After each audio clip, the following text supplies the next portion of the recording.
कोई वारदात हो जाती है तो रांची पुलिस का एक्शन बड़ा जल्दी दिखता है। कोई हत्या लूट हो जाए तो तुरंत आरोपी की गिरफ्तारी हो जाती है। फिर प्रेस वार्ता बुलाकर पुलिस अधीक्षक खूब फोटो खिंचवाते हैं। लेकिन इस तमाम चीजों की हकीकत तब सामने आती है जब मामला कोर्ट पहुंचता है तो उसमें दम तोड़ देता है। ट्रायल में ही केस कमजोर हो जाता है और आरोपी बड़े ही आराम से बाहर निकल जाते हैं। ऐसे में अब सवाल उठने लगा है कि आखिर रांची पुलिस अनुसंधान कैसे करती है? क्या किसी निर्दोष को तो जेल नहीं भेज देती और खुद वाहवाही बटोरती है? क्योंकि यह सवाल इसलिए अब लाजमी हुआ है क्योंकि रांची में स्पेशल ब्रांच के दरोगा की हत्या के 2 आरोपी को पुलिस 4 माह भी जेल में नहीं रखवा सकी। हाई कोर्ट ने 2 आरोपी को बेल दे दिया क्योंकि उनके खिलाफ कोर्ट में मजबूत केस, मजबूत डायरी और तमाम चीजों को प्रस्तुत पुलिस नहीं कर सकी थे, जिससे ट्रायल के दौरान ही आरोपी जेल से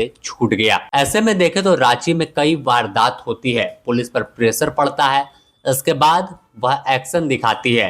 लेकिन एक्शन कितने दिनों तक रहेगा यह मालूम नहीं होता क्योंकि 2 अगस्त को रांची के रिंग रोड में स्पेशल ब्रांच के दरोगा अनुपम कच्छप की हत्या कर दी गई थी।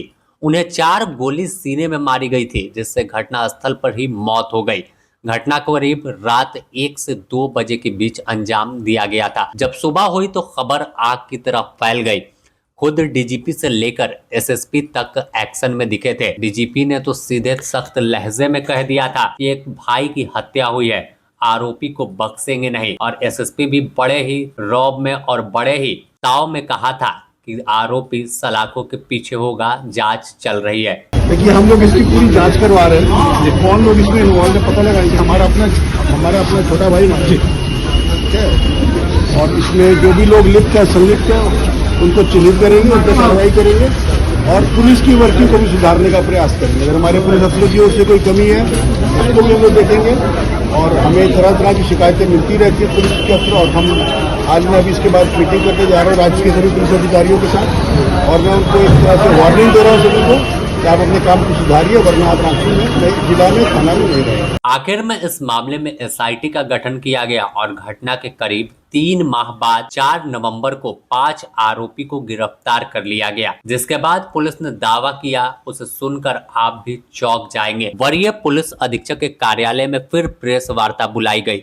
सामने एसएसपी के साथ ग्रामीण एसपी सुमित कुमार, डीएसपी समेत कई थानेदार बैठे हैं। सभी सीना चौड़ा करके ऐसे बैठे जैसे अनुपम के हत्यारों को अब तो सजा दिलवाकर ही रहेंगे। फिर 5 आरोपियों को लाया गया और फोटो खिंचवाया। एसएसपी ने बताया कि अनुपम कश्यप की हत्या डीजल चोरी रोकने की वजह से हुई थी। इसके बाद सभी को जेल भेज दिया गया। यह दिन 4 नवंबर 2024 का था। इसके बाद चारों तरफ पुलिस की वाहवाही होने लगी कि देर से ही 3 माह बाद ही, लेकिन अपने दरोगा के हत्यारों को तो पुलिस ने गिरफ्तार कर लिया। इस दौरान एसएसपी ने खुद जिन नामों को बताया था कि जेल भेज रहे वो आप पहले सुन लीजिए। जिनकी गिरफ्तारियां हुई है अभी हमारे पास मनोहर कुमार सिंह जो रामगढ़ जिला के मरार गांव के हैं, संजय सिंह जो लोहरदगा जिले के हैं, गौतम यादव जो हमारे लोकल रातू थाना क्षेत्र में रहने वाले अमरपुर बांका बिहार के हैं,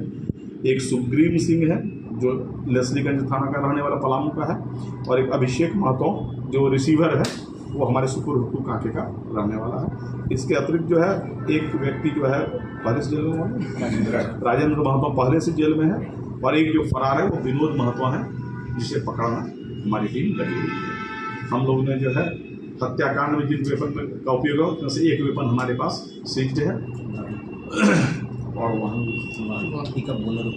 कभी कोई इनपुट नहीं मिल पाया था चोरी की घटनाओं को लेकर। डीजल चोरी होते हैं तो अमूमन थानों तक शिकायतें पहुंचती होगी। हाँ, तो उसके बारे में जो है हम लोग के पास जो वो पूरी तरह से सूत्र नहीं मिल पाए थे, और यह जो चल रहा था एनएच पे और ये रिंग रोड पे, इसके बारे में बहुत क्लियर कट हमारे पास सूत्र नहीं थे, जो अब हमें पूरे गिरोह का खुलासा हो रहा है कहाँ कौन करना क्या कर रहा था। लेकिन गिरफ्तारी के ठीक 5 महीने भी नहीं हुए थे और 2 आरोपी जिसका नाम एसएसपी साहब ने पहले और दूसरे नंबर पर लिया, मनोहर कुमार सिंह और संजय सिंह, दोनों को बेल मिल गई। झारखंड हाई कोर्ट ने दोनों को जमानत दे दिया है। कोर्ट ने यह बेल 25-25 हजार की मुचलके पर दी है। साथ ही कुछ शर्त रखा है जिसमें मोबाइल नंबर नहीं बदलना, केस के ट्रायल के दौरान वह गवाहों को प्रभावित नहीं करेंगे और अपने किसी भी दस्तावेज में कोई फेर बदल नहीं करेंगे। ऐसे में अब देखें तो जिस तरह से झारखंड पुलिस के स्पेशल ब्रांच के दरोगा के हत्यारे को